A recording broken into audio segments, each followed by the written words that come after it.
Martin Perez on the team, who goes out of his way to look, mentor younger players across, first language lines. It doesn't matter where they're from. I mean, he takes care of the kids who are from Latin American countries, but he's not afraid to engage anybody. What's it like having? Yeah, I mean, in my early time here, just getting to know Martin, you realize just what a great person he is, along with being a great player. Now, that's the thing you enjoy in our game. All the great athletes you meet, but also what great people so many of them are, and he certainly is there. He's very, very well respected, and he does a lot in that clubhouse, and he just goes about his business in a professional way, and always looking to help his teammates. So no, I'm glad that we were able to sign him and keep him here. Is that what leadership is, or can be, aside from the rah-rah and stuff? Oh, I think so. There's different ways to lead. Yeah, that certainly is one way. Some more vocal. Some do it by example. And, just how they go out there and play the game, and playing with a passion. That's a way to lead too. So, but he certainly is a leader. Thank you. I'm catching up. I'm behind. Bruce, what's the biggest difference in taking over a team now versus when you last did it, going from San Diego to San Francisco, in terms of, I don't know if it's information, getting to know people, staffs? Is there anything that's... I think all those things you mentioned, well, you mentioned information first, and there's a lot more information. And actually, you have a lot more help. A lot of that information was what you had to dig up and what you had to research, and the spray charts you did yourself, and the pitching coaches. So that's makes it easier to concentrate on some other areas that you may want to, instead of spending time on trying to get that information. So that's really that's a great help. But similar in the respect you're getting to know the club, the mood, the tempo, the pulse of a club, how, and they're getting to know you. It's, I think the biggest difference here is, this rotation. It's very, very strong that, I didn't have that, when I first went up to San Francisco, but eventually that's where we wanted to get. You've heard me mention get more pitcher centric, and that's what we've done here, and so that's been nice. But yeah, it's been an easy transition though, because of the group we have here. I'm talking about the front office down to my staff and to the players. It's just a great group, and I'm really having a great time. When you talk about being an easy transition, has it been just kind of like riding a bicycle for you back in the 90s? A little different bike though. It's adjustment on this bike. I wouldn't say it's an electric bike. Where you got to do some pedaling here and learn a lot of new things in the game, including new players. But once that game starts, to your point, it's like things just start coming back, and it's a different game though. You got a pitcher. He's got to face 3 hitters. The new rules we have this year, so we're all learning that. Not just me though; it's all the managers. I was texting with Tito, and he was saying, "Yeah, man, I'm just trying to learn something about it every day." So that's just not on my side. Is there anything you figured out about the rules so far? A little bit, but we're still trying to figure it out. But I'm joking about that. Yeah, I think we have a good grasp on it. But it's funny, as umpires, they're learning too. They come over and ask questions. We'll ask a question. They go, "Yeah, that's a good question. We got to find out the answer." So, but and I said this earlier. I don't know if you were here, but I like it. The pace of the game. It's although. Yesterday it was like we didn't have a clock. I heard. It went a little slow, but no, I think it's been good. Has there been anything in these first couple of weeks that's maybe affirmed your choice to step back into the role? Oh, a lot of things, I think. Just when I first drove here to the complex here, the spring training complex I'm talking about, walking in the clubhouse, just having those early staff meetings, and now when the games start, these are all these things I missed, and so they were all reminders of how lucky I am, and managers or players are, that we get to do something we love, and no, I get daily reminders of that. Knowing that and kind of knowing what you've said previously, I know it always had to be the right opportunity, but did it feel inevitable that you'd be back managing again at any point? I can't say that, to be honest, because when I stepped back, I was good with it, and I enjoyed my time off with my family, and so I didn't have an agent looking for a job for me. I wasn't calling anybody, but I was watching the game. I was staying involved, doing some stuff with the Giants, and I did go and try to help the French team qualify for the WBC. And when I got in the dugout there, that's when I knew I really missed it. So, hey, I was fortunate. I got a call, and I'm grateful I'm here. How much French do you speak? You know what? It's funny. I worked my tail off trying to learn French, because I knew I was going to head over there, for this round, and then I took like 6 months off, and I forgot everything I learned. I think it's tougher to do when you get older. But so I don't. Everything's tougher to do when we get older. Yeah, you're right, and I really thought I was getting somewhat of a grasp. It's kind of like Spanish. Am I bilingual? No, but I could get by a little bit, and I was getting that way with French, and now it's gone. You knew all the dirty words. No, not in Spanish, but no, not in French. Hey, when I left, you had said that Simeon Seeger, that when you said all through camp, Simeon and Seeger were going to be 1 and 2 for you. Is that the 5 that you got in a row would seem to be pretty set too? Pretty set, could be a little variation at times, maybe who we're facing, whatever, on the back end of the, on those 5. But yeah, that's fair. Do you still feel like you want to look at some different things, like in the second half, like 6 through 9, or do you have a? We have a month here, so and I'd like to start moving some guys around a little bit. Not talking about our core guys we know that's going to be out there, and talking about our utility players. Start moving them around just a little bit more. But that's it. Early part, I try to stay away from evaluating. Just let them play, let them get in shape and everything. And but pretty soon, you start bearing down on what you have. You do have your old club coming out here on Friday. Have you thought about anybody that you're hoping to see?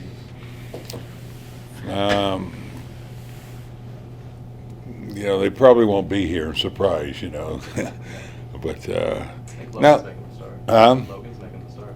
yeah, he'll. I've always, I got to see this kid when he first came up, so and I think the world of him. We got a chance to see each other when I was still doing some stuff over there, but I'm proud of him with the job he's done. So no, I'll look forward to seeing him. I saw Mullins yesterday, my old hitting coach. So it's that's the good thing about this too, is I'm getting catch up with a lot of old friends. Is there anybody that you did keep in touch with over there, rather than just kind of catching up? Well, I was still doing some things, so I was still running into them, mostly on the minor league side, and that was intentional. So, yeah, there's guys I keep in touch. I texted with Buster last night. I mean, so, these are relationships that, will last forever. And but, I'm here now, and my folks, it's here, trust me. I probably shouldn't ask you to reflect on the first World Series then, huh? Yeah.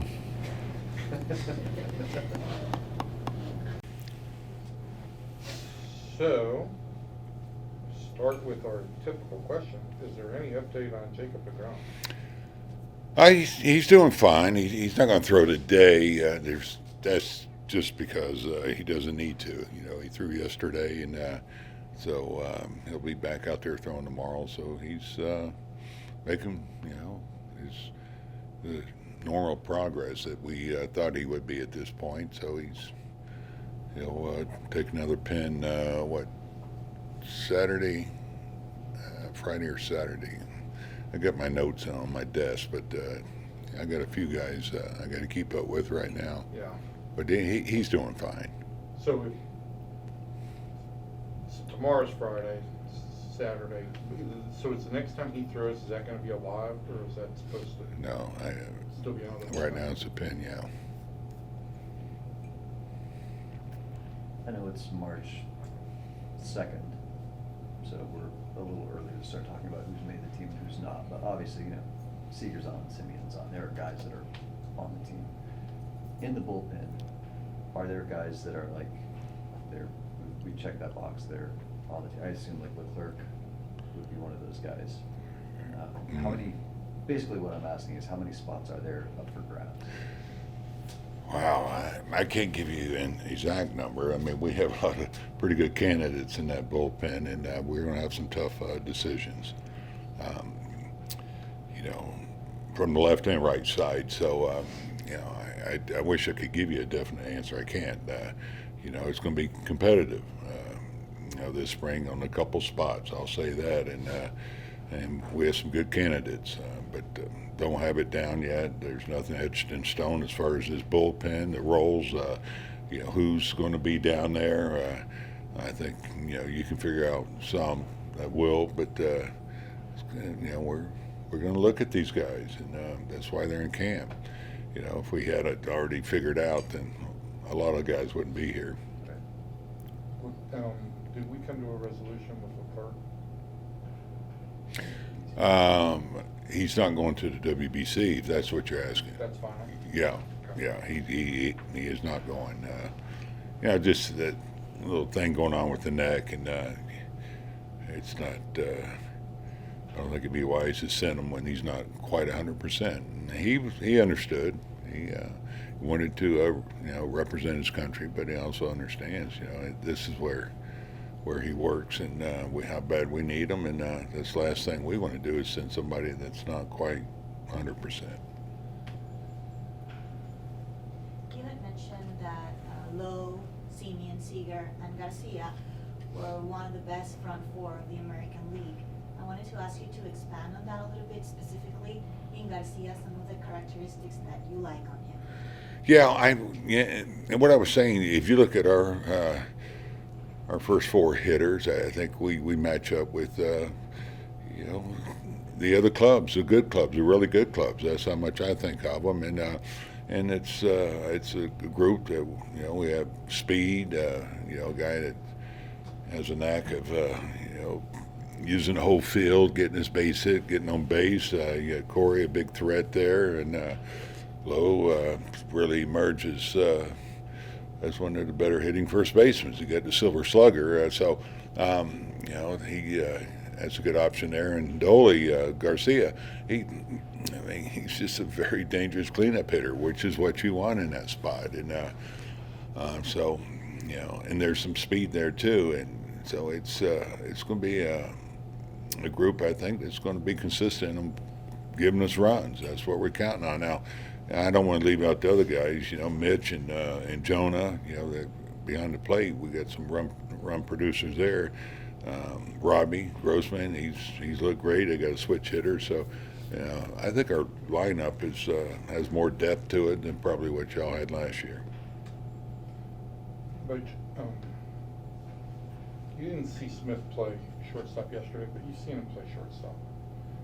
Last year he played 20 some odd starts at third base, 20 some odd starts in left field, and then 5 at short. Not a lot of guys at that age have been asked to come to the big leagues and play that many positions in the infield and outfield. I know you weren't here last year, but how much of a burden is that for a young player? It can be, some guys enjoy it. They enjoy bringing a bunch of gloves to the dugout, and some I think they have a tougher time on handling that.